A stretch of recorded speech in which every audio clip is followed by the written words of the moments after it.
What's up guys, it's Mindset Performance Coach Adam Carpenter here. In today's video, you're going to learn how to master your emotions with the body. Now in a previous video, I showed you how to master your emotions with the mind. So if you missed that, make sure you check out the link above this video to watch that one. But today, we're going to focus on the tools you have available in the body. Alright, and we're going to talk about your autonomic arousal and how you can impact that with two simple tools. Alright, now you can start to have more control over your emotions. Alright, so one thing's for sure in life, we're going to go through a roller coaster of ups and downs on an emotional level. Alright, we're going to sometimes feel really high, sometimes we're going to feel really low. And what I think is really powerful is to be able to have control no matter what's happening. Alright, so when you feel super overwhelmed, how do you get yourself back level? When you feel super low and depressed and low energy, how do you get yourself back to a high level? Alright, so understanding that we can use mechanisms and tools to actually get ourselves in a peak state more often. Alright, this doesn't mean that you're going to have 100% happy emotions, but having control over the system gives you so much power in your life. Alright, so to do that, we're going to talk about your autonomic arousal and how that impacts your performance. Alright, so this curve here shows that when your arousal is very low, and for arousal, that's a kind of psychology term, but basically means how alert / calm you are. Alright, so high arousal means high alertness, high energy. Low arousal means low energy, and calm, relaxed, bored occasionally. Alright, so we've got arousal relative to performance. Alright, so what we see here is when it gets too high, performance drops off. So think of this as being angry, overly engaged, overstimulated, overwhelmed. Alright, performance drops off. On the flip side, if arousal is too low, you're bored, you're disengaged, you're low energy, performance drops off as well. So the sweet spot's somewhere around here. Alright, so we want to kind of keep our arousal in this zone. So to do this, we can use the body as a great tool to get us back into that zone. Alright, so if we come down here, we want to get back up here. If we come down this side, we want to go back up, right? So up the hill or down the hill.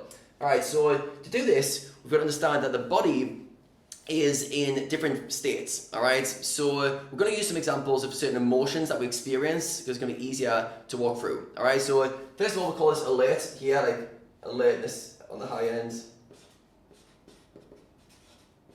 And we'll call this calm. Alright, so let's say I'm having a heightened emotion such as anger. Alright, this is one of the hardest ones to deal with for most players and most people in general. So you're going to be somewhere here. Alright, so let's say angry is here.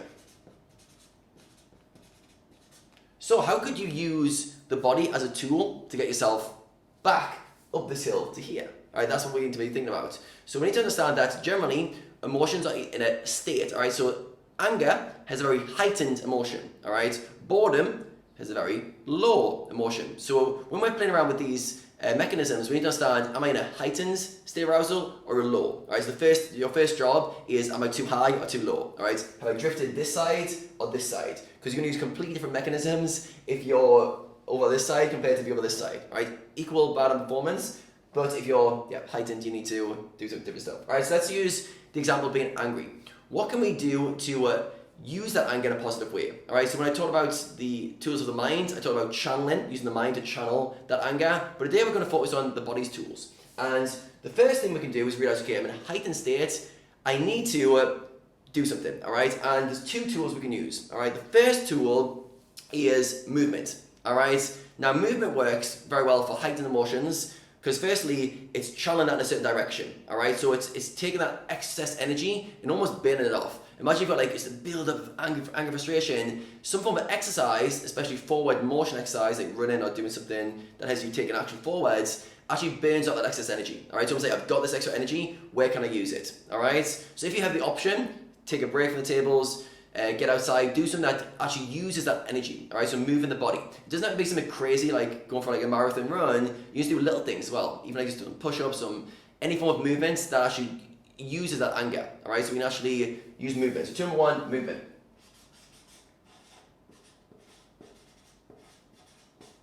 Sometimes this can just be like moving your body, alright? Just acknowledging, okay, I'm feeling angry right now. Let's get my body moving. Changing that physical, that internal feeling into a physical action, alright? You'll see often like sports stars will use this very often. Let's say like a basketball player missed a shot and then he'll clench his fist and go, ah. He'll use that to like kind of level himself, alright? So you'll see like someone like Tiger Woods, every time he hit like a good putt or a big one, he used to go, yes. And that was because his emotion got really high, even though it was a good one. and you wanted to use a physical action just to go, right, use it, get it out of me, and now back to calm. All right, so we want to use it with movement. So that can work very well for something like angry. On the flip side, movement works even better when you're down here. Let's say you're just tired. All right, we're tired here. All right, now when you're tired, what's happening here is you're in the kind of parasympathetic nervous system, which is kind of the rest and digest mode, and we need to activate the sympathetic nervous system, all right, which is over this side. So to activate it, when you move the body, that automatically engages the sympathetic nervous system. It sends blood flow to the body and to the brain. As a result, yeah, you're pushing yourself from this state upwards, all right? So most people, when they're in a low energy state, the last thing they want to do is move the body, but it's actually the best time, all right? Myself, I fight the same age as you guys fight, but every time I feel low energy, my first thing is move, all right? Move, go for a walk, go for a run, do some push-ups, do some burpees, do anything to move the body. And what that does is, sends more blood flow, increases your autonomic arousal, and you go into more sympathetic, all right? So this works really well. Don't accept low energy states. That's one thing I never accept myself, is that low energy state, all right? Always try to move the body.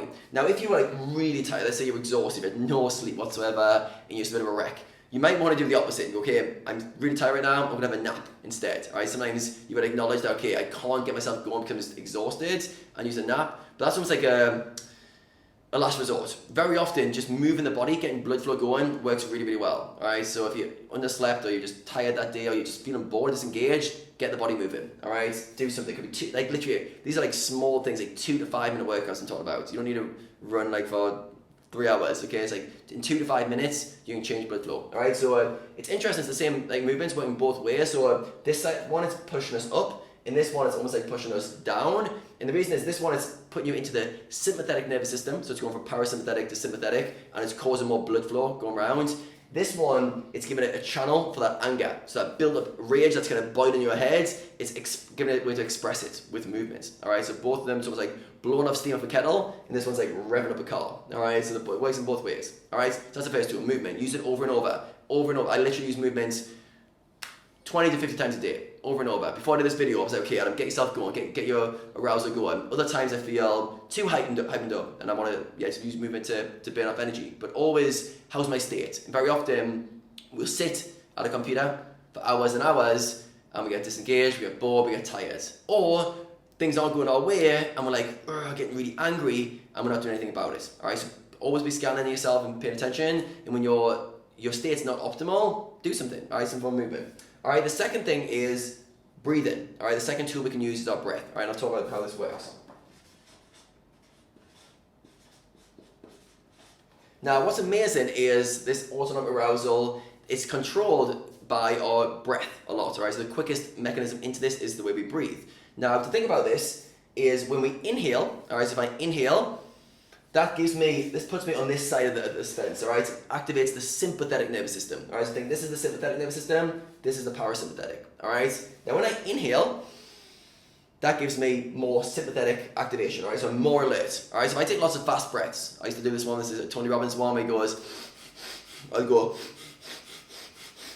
power breathing, that increases my alertness, all right? So if I fast breathe in, I can increase my alertness, more oxygen, and it activates the sympathetic nervous system, so it makes me more alert. So fast inhales are more inhales, more oxygen in, all right? On the flip side, the exhale activates the parasympathetic nervous system, so that puts you down this side, all right? So if we find ourselves too engaged, too pumped up, too angry, too whatever, we can use slow exhales to calm us down, all right? And one way to do this is to basically exhale for a longer period than you inhale. For myself, I've done this training where basically you figure out your optimal breathing rate, which is called your resonance rate. And this is basically what is the optimal rate for you to breathe at to be the most calm, all right? You do this like we'll monitor. I might do a video on this another date, but for me, it's 5 breaths per minute, all right? And for me, that means 5 seconds inhale and 7 seconds exhale.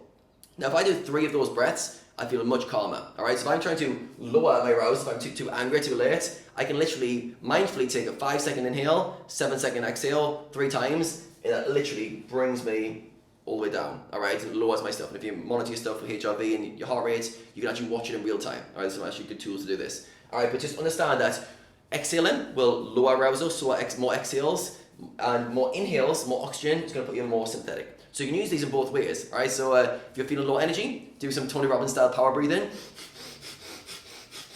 Brings more arousal in. If you're feeling overwhelmed, anxious, slower exhales, all right? And playing around with those. And there's loads of stuff you can do with breathing. There's Wim Hof style breathing. There's loads of different styles, and you can play around with them. But you've got to start developing tools that work for you. Now, when it comes to breathing, what I found is the most powerful thing is you've got to have like a daily training practice, all right? So you've got to be using breath work outside of high pressure scenarios. A lot of players, what they do is they try to use a breathing practice when they're angry or when they're tilting, and it doesn't work very well because they're too heightened and they haven't instilled that breathing. This is how you breathe, all right? So I say like 20 minutes is some form of breathing practice, whether it's just a meditative practice where you're watching your breath go in and out, whether you're tracking your breathing with an app. I use an app called Elite HRV, heart rate monitor on my chest, and an app called Elite HRV, and I do resonance training on there. And it basically goes inhale for 5 seconds, exhale for 7 seconds, and I watch my breath go in and out.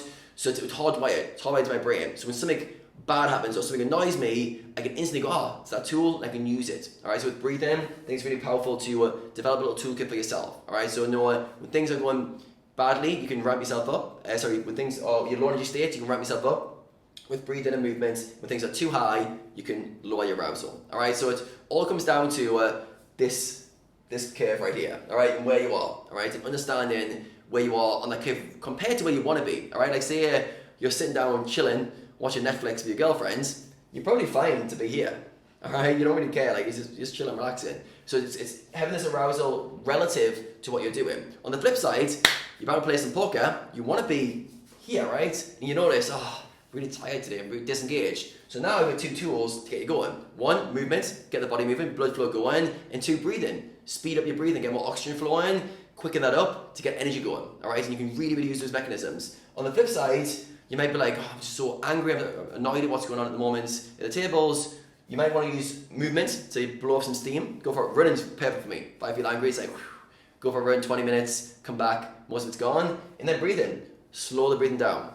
Amazing once you get good at that and slow it down. All right, like I said, generally I'd say most people need a 10-15 minute practice of breathing per day to instill the kind of mechanism into your body. So when it comes to a difficult moment, you're like, okay, I'm going to use my slower breathing. All right, but yeah, these are the tools. So get using them. Let me know in the comments how they go. If you haven't already, make sure you watch the how to master your emotion with the mind. So this is an interplay of the mind and body. I think both of them are equally important. The mind's got a few more tools. The mind's got 3 ways you can influence it, but the body's got 2 main drivers. But altogether, creates the perfect package, and with the mind and the body tools, you can really, really master your emotions. Alright guys, hopefully I simplified that enough, but also give you some valuable tools to use. If you like this video, make sure you smash the like button before you go. Also, if you're a poker player who wants to know what level your mindset is right now, just click on the link below. There's a quiz there for you guys, which we'll go through. I'll send you some info on what level your mindset is, and more importantly, how you can take it to the next level. Alright guys, thanks for watching, and there's going to be plenty more coming from me very soon.